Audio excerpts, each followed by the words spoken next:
Bien, vamos a ver los cambios que tienen lugar morfológicamente en la histopatología de una gingivitis. Para lo cual, lo primero que tenemos que hacer es definir o recordar cuáles eran los tejidos que componen entonces ese,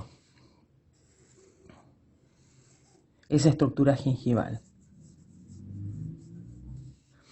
Aquí lo que estamos graficando es una pieza dentaria con su esmalte, dentina, el cemento, el hueso alveolar y esa unión del diente al maxilar iba a estar dada entonces por ese ligamento periodontal por el cual se articula la pieza dentaria al hueso alveolar y estos tejidos duros, iban a estar recubiertos por el tejido blando que se continúa en el resto de la cavidad bucal, que es la mucosa bucal en este sector, y el tejido gingival, donde nosotros teníamos un epitelio que terminaba en forma de filo de cuchillo sobre la superficie dentaria y se unía a la pieza dentaria por un sector especializado que era ese epitelio de unión que se une a partir del más o menos el límite amelocementario por medio de desmosomas. Estas células epiteliales se van a unir a la pieza dentaria y teníamos un sector libre en la zona más coronal donde teníamos conformado ese surco gingival que por un lado iba a tener la pared dentaria y por el otro lado la pared gingival. Ese epitelio se continúa entonces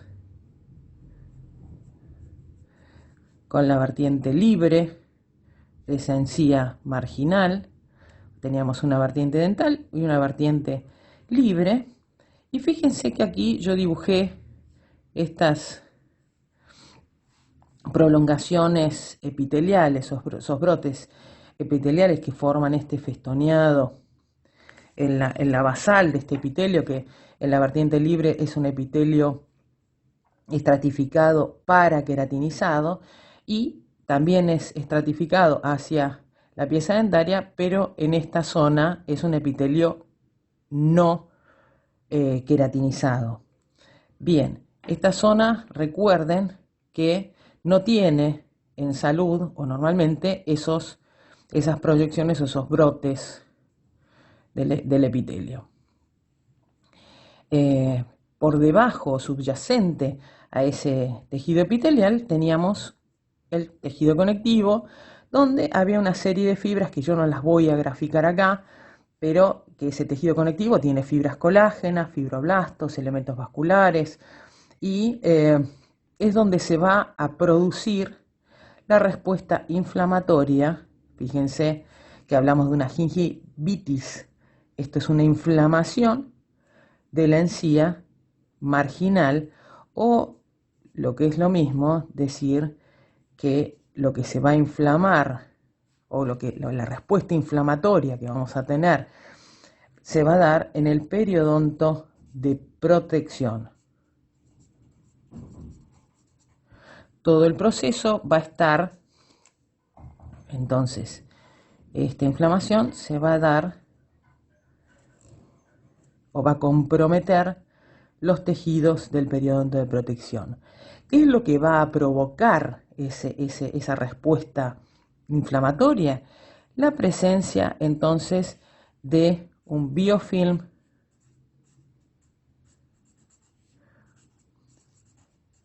que llamamos periodontopático.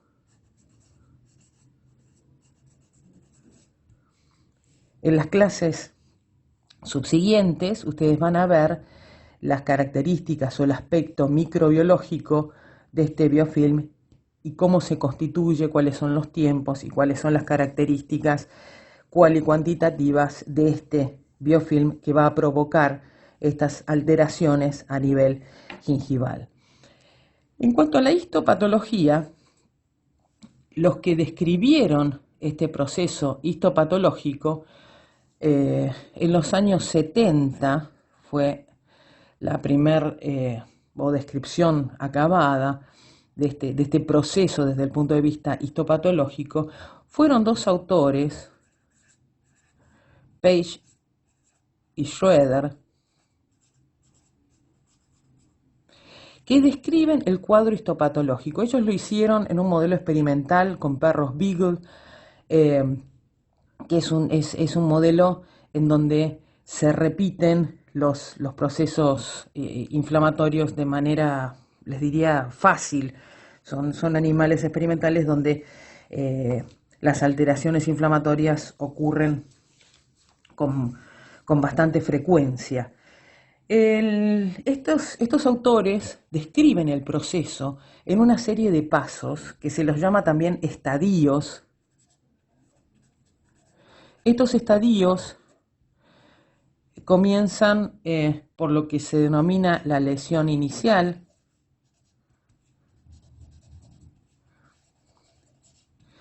que tiene lugar entre las primeras 48 horas, vamos a hablar de días, entre los 2 y 4 días del comienzo de formación de este biofilm. Es decir, desde que comienza a formarse se cuentan 24, 48 horas y 2 días y 4 días, y vamos a ver qué cambios tienen lugar en ese primer proceso. Este dato no es banal, porque ese biofilm necesita de un tiempo, como van a ver en la sucesión microbiana y todos los procesos de formación de este biofilm, aproximadamente 48 horas para empezar a provocar estas alteraciones a nivel tisular.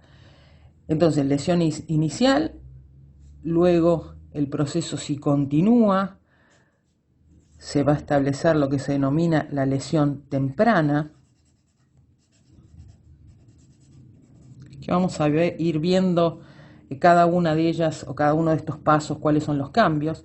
La lesión temprana aparece entre los 4 y 7 días de que empieza a formarse este biofilm, y finalmente tenemos el cuadro con todas las características propias de una gingivitis, en lo que Page y Schroeder denominan la lesión establecida.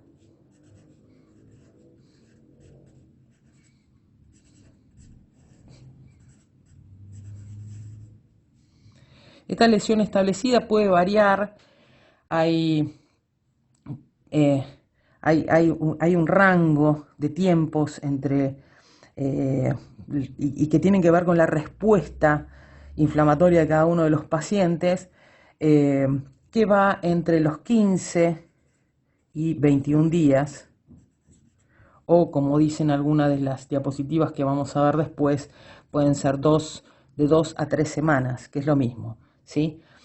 Bien, en la lesión inicial, yo acá ya tengo el dibujito preparado, ¿qué cambios voy a tener en los tejidos blandos producidos por la presencia de este biofilm? Y voy a hacer nuevamente el tejido blando con ese epitelio de la encía marginal. En la respuesta inflamatoria, lo primero que vamos a tener, y eso los que estén cursando anatomía patológica, recuerden que lo primero que teníamos era una respuesta vascular.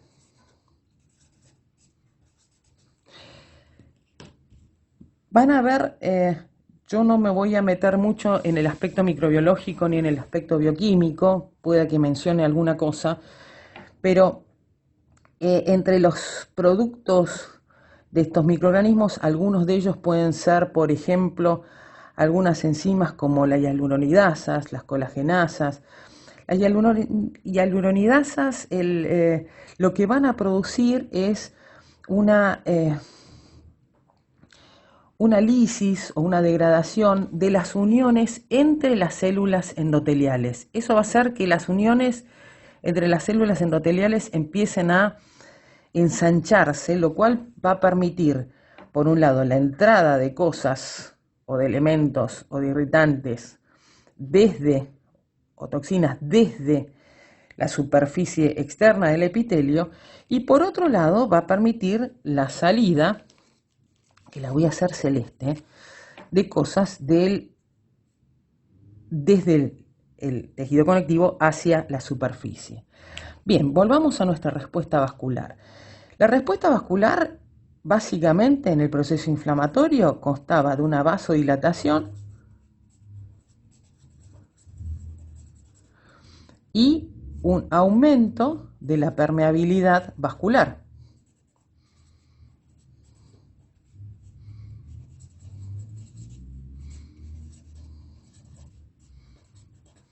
Ambos eventos mediados por factores o aminas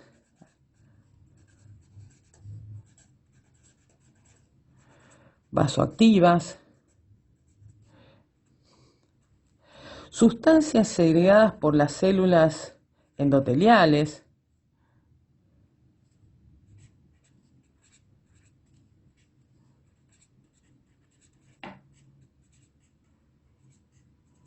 que producían esa vasodilatación y especialmente las aminas vasoactivas aumentaban esta permeabilidad vascular. Estos dos factores lo que producían era la aparición del edema inflamatorio.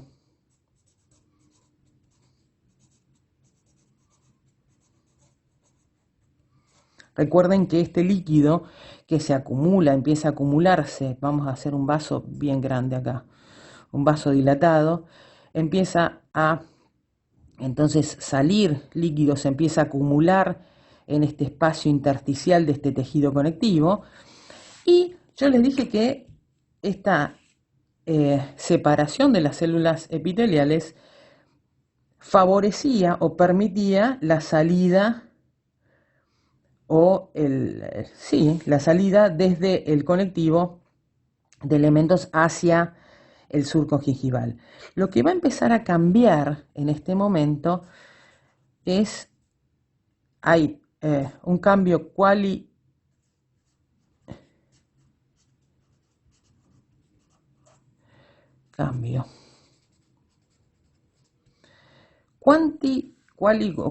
cuantitativo y cualitativo del fluido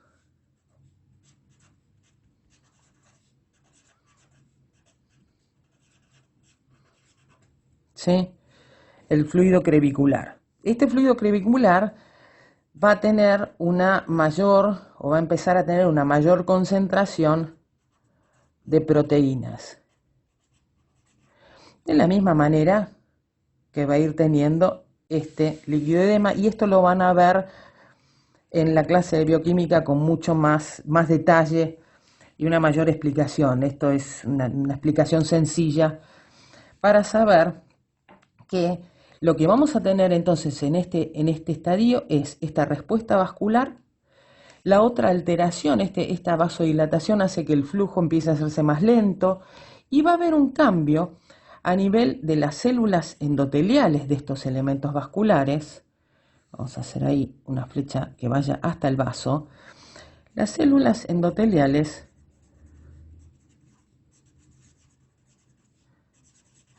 van a empezar a expresar mayor cantidad de lo que llamábamos las moléculas de adhesión. Este enlentecimiento del flujo con marginación de los elementos celulares de la sangre permite que esas células se peguen a la pared del endotelial y empiecen a salir las primeras células que acuden en una respuesta inflamatoria, que eran, vamos a poner acá, respuesta celular,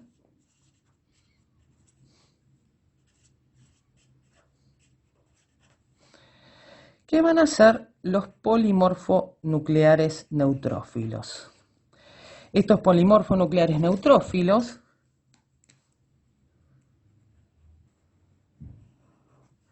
¿se acuerdan que eran esas células con núcleos trilobulados? ¿Sí? Van a empezar a salir, lo hago en azul porque acá voy a hacer puntitos, van a empezar a salir primero alrededor de los vasos. Se va a empezar a conformar un infiltrado inflamatorio perivascular y además, que normalmente también lo hacen, estos polimorfonucleares van a atravesar ese epitelio y vamos a empezar a tenerlos dentro de ese surco. Estos polimorfonucleares neutrófilos componen lo que sería la primer barrera de protección ante la entrada y ante la agresión de estos microorganismos del biofilm. Además de ejercer su función fagocítica o microfágica, que esa es la función que tiene el polimorfo nuclear neutrófilo, una vez que el polimorfo sale de los vasos, ejerce su función fagocítica y también puede, en cierta manera, desintegrarse, como vimos en las clases de patología, conformando lo que se llamaban las trampas extracelulares de los neutrófilos, donde íbamos a tener histonas, componentes nucleares de esos polimorfonucleares neutrófilos, además de las enzimas lisosomales. Estas trampas tienen una importante actividad antimicrobiana y van a actuar a nivel del surco gingival, especialmente en estos primeros estadios. Las trampas extracelulares de los neutrófilos las describe Brinkman y colaboradores en el año 2004, antes no se sabía de esto, y tienen una importante función de protección, pero además producen lesión tisular, ¿sí? Porque no solamente van a estar afectados los microorganismos, sino que también va a haber una lesión a nivel celular. Dentro del surco, estos polimorfonucleares neutrófilos también liberan una gran variedad de citoquinas proinflamatorias que van a actuar como quimioatrayentes de estos polimorfonucleares neutrófilos y además van a también estimular la formación de estas trampas o NETs, por su sigla en inglés. Entonces, en este punto tenemos en la lesión inicial, en estos estadios precoces iniciales, vamos a tener una respuesta vascular con edema inflamatorio y esta respuesta celular que va a producir la salida por diapédesis de estos polimorfonucleares neutrófilos. Esta lesión inicial, de todas maneras, es una lesión que solamente es visible microscópicamente. Por eso se la llama un estadio subclínico. Vamos a poner lesión subclínica. Es un estadio que es subclínico. Clínicamente no puedo ver nada. Lo único que podría llegar a hacer es medir o tratar de estudiar este cambio o detectar este cambio a nivel del fluido crevicular, que no es sencillo, es una técnica o se puede hacer, pero que no se hace clínicamente. El proceso, si persiste o continúa, va a ser que se establezca, luego de esos 4 días, lo que llamamos la lesión temprana. Aquí ya en este estadio, nosotros dijimos que acá teníamos edema, que empezaba a acumularse en tejido conectivo. Eso va a hacer que esta encía marginal empiece a aumentar de volumen. Y ya eso que terminaba en forma de filo de cuchillo va a cambiar. Vamos a tener un agrandamiento y un redondeamiento de esa encía marginal. Porque ¿dónde se está acumulando? Se está acumulando aquí, dentro del tejido conectivo. Lo que vamos a tener es edema, sigue el proceso vascular y lo que vamos a empezar a tener es un cambio. Acá esto sigue igual, este epitelio. Esta tumefacción, aumento de volumen, es lo que vamos a ver clínicamente. Si bien uno a veces dice se ve edema, en realidad clínicamente nosotros no vemos edema. Lo que vemos es un agrandamiento, ese famoso tumor, del tumor, calor, rubor y dolor que caracterizaban macroscópicamente a un proceso inflamatorio donde había presencia de edema en la macroscopía de un proceso agudo. Entonces, histológicamente sí puedo ver ese edema. El edema, ¿cómo lo veo? Veo que los elementos celulares se separan, va a haber la presencia de un material eosinófilo, se aclara la matriz o el espacio ocupado por la matriz extracelular. Lo que comienza, que también los límites entre un estadio y otro son bastante difíciles de definir. Yo les dije que vamos a empezar a tener un infiltrado inflamatorio perivascular, eso persiste, y de hecho el infiltrado inflamatorio se va a establecer formando pequeños infiltrados alrededor de cada vaso, pequeños, que luego, a medida que va progresando, estos infiltrados coalescen, se unen, formando infiltrados mucho más grandes. En las zonas donde hay infiltrado inflamatorio perivascular, la otra cosa que empieza a producirse, empieza a degradarse el colágeno, degradación vamos a poner, del colágeno perivascular.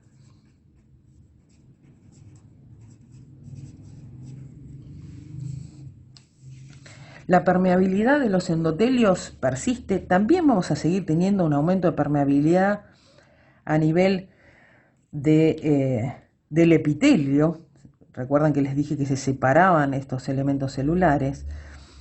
Y lo que empieza a producirse, empieza a haber un aumento de proliferación de este epitelio de unión. ¿Sí? Eso lo vamos a ver en la basal del epitelio. Y comienza a cambiar esa zona en donde el epitelio era recto. Lo que empieza a producirse, si esto era el epitelio inicial, lo que vamos a tener es que este aumento en la proliferación de la basal hace que ese epitelio empiece a replegarse. Ese aumento del número de brotes epiteliales es lo que llamamos papilomatosis.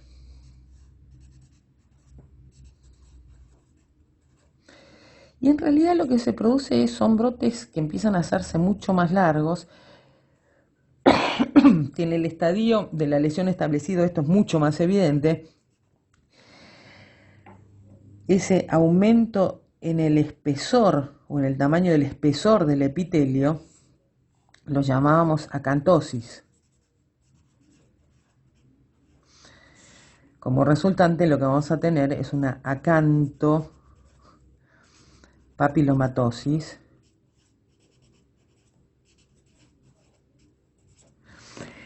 que yo la voy a dibujar en negro, porque si no esto queda todo empastado, que vamos a empezar a verla acá, ¿sí?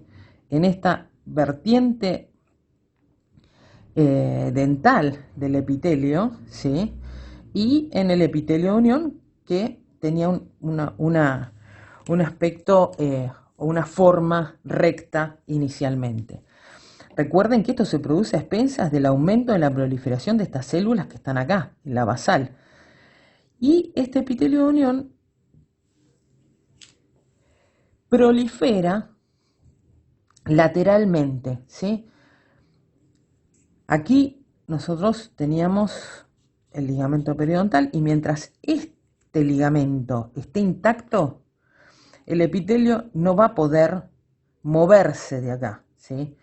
Vamos a tener una gran cantidad de células epiteliales, esto se va a ir engrosando, pero lateralmente alrededor, entonces, o en los sectores en donde tengamos esta respuesta inflamatoria. Con respecto al cuadro inflamatorio o al infiltrado inflamatorio en la lesión temprana,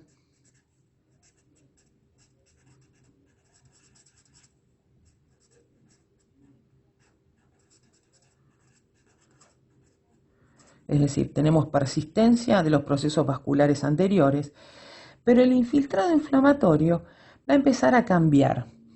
Aquí lo que vamos a tener es que van a empezar a aparecer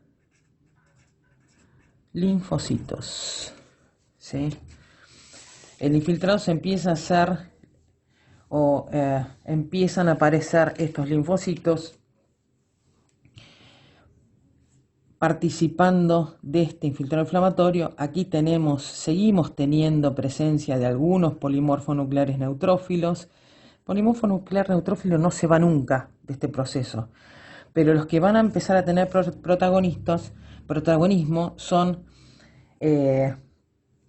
estos linfocitos, predominantemente T.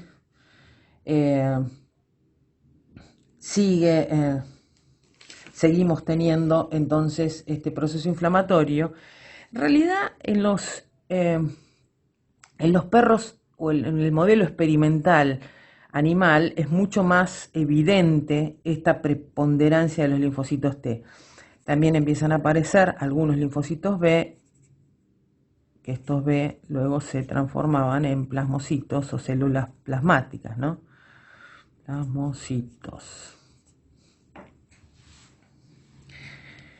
Persiste aquí la degradación del colágeno.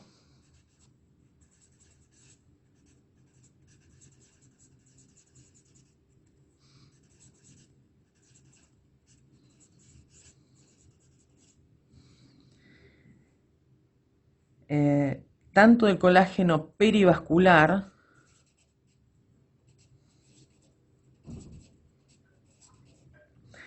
y a medida que van coalesciendo todos estos infiltrados inflamatorios en el seno de la zona de infiltración, el colágeno se degrada y se activan las proteinasas metálicas de la matriz, ¿sí? Que lo que van a hacer es, entre otras cosas, degradar este colágeno y las otras proteínas de la matriz. En la zona, en estos estadios empiezan también a degradarse las fibras perivasculares y los grupos que van a estar principalmente afectados son las fibras dentogingivales también,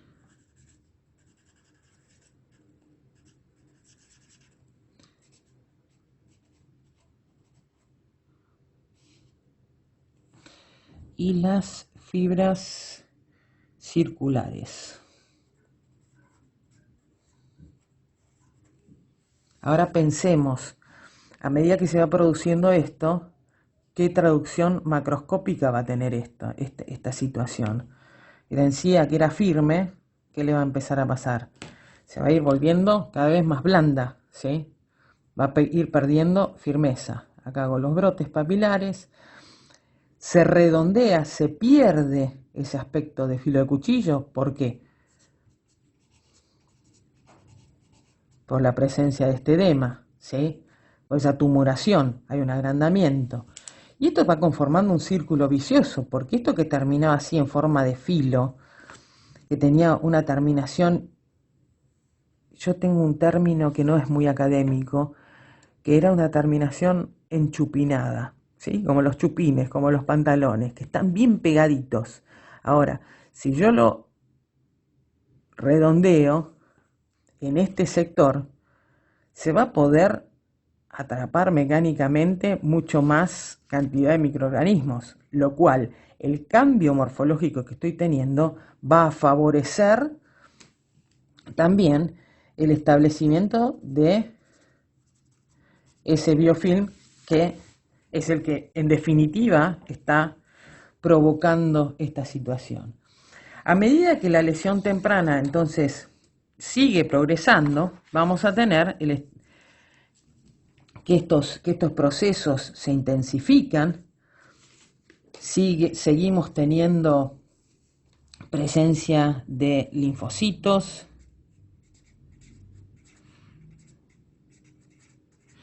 que aquí ya a los 15 a 21 días conforman aproximadamente el 70% de las células o del infiltrado inflamatorio.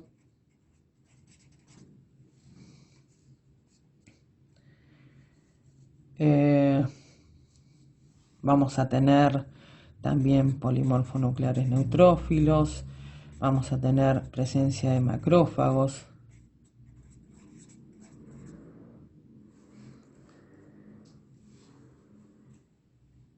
presencia de plasmocitos,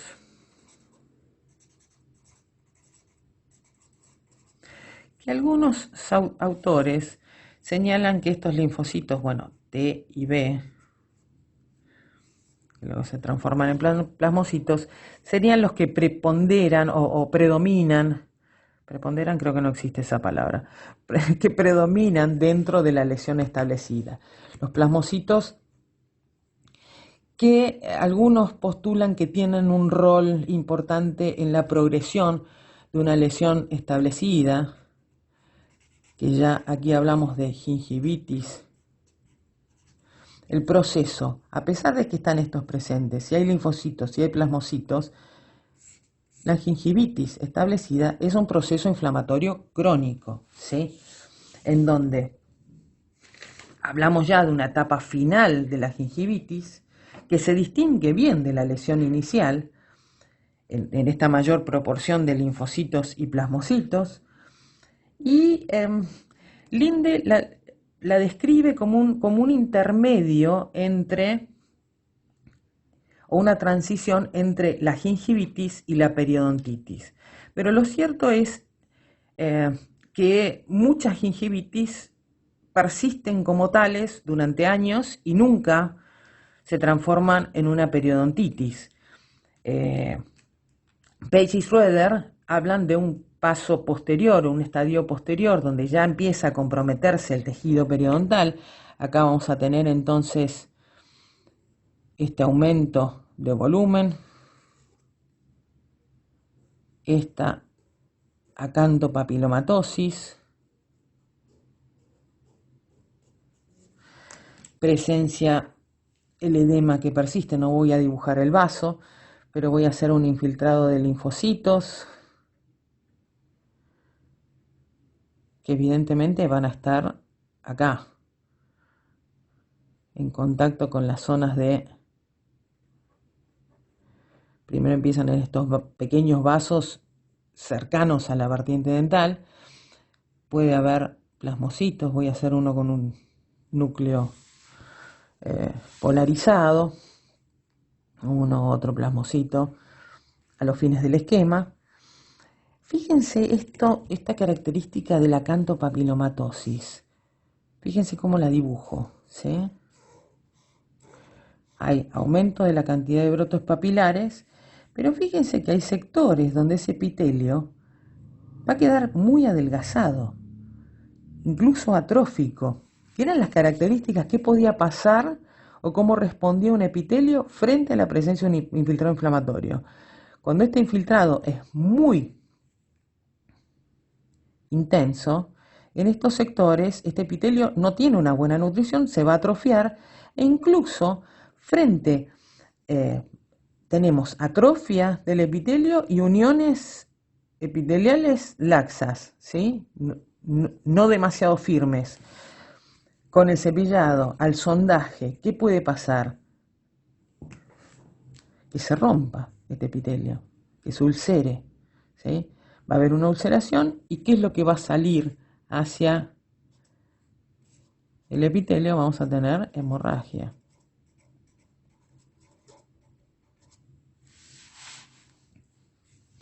Bien, hasta aquí entonces más o menos están descritos los cambios que van teniendo lugar.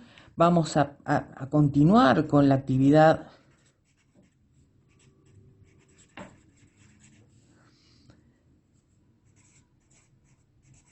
colagenolítica. Y acá nosotros hablamos de las... Yo les menciono esto nomás, pero lo van a ver en bioquímica.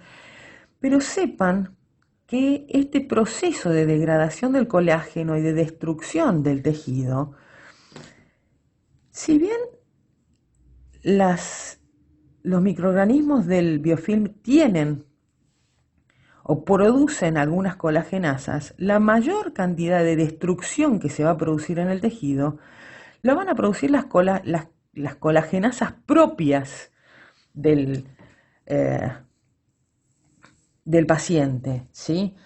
El, el- la incidencia en el daño tisular de las proteasas propias del paciente es mucho mayor que la que puedan producir los microorganismos, ¿sí? El microorganismo lo que produce es la respuesta inflamatoria y la enfermedad inflamatoria es la que produce el daño tisular. ¿Qué,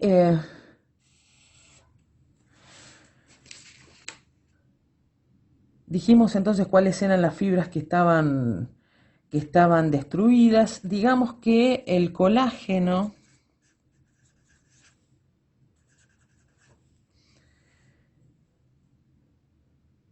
del interior de estas zonas,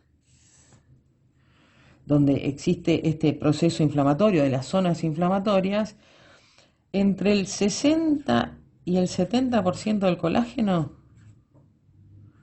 se degrada.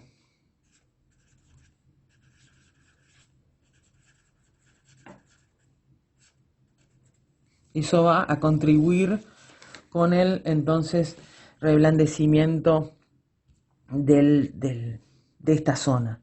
Después vamos a ver en el próximo video cuáles son los cambios eh, en imágenes histológicas y en algunos esquemas capaz que un poquito más bonitos que estos dibujos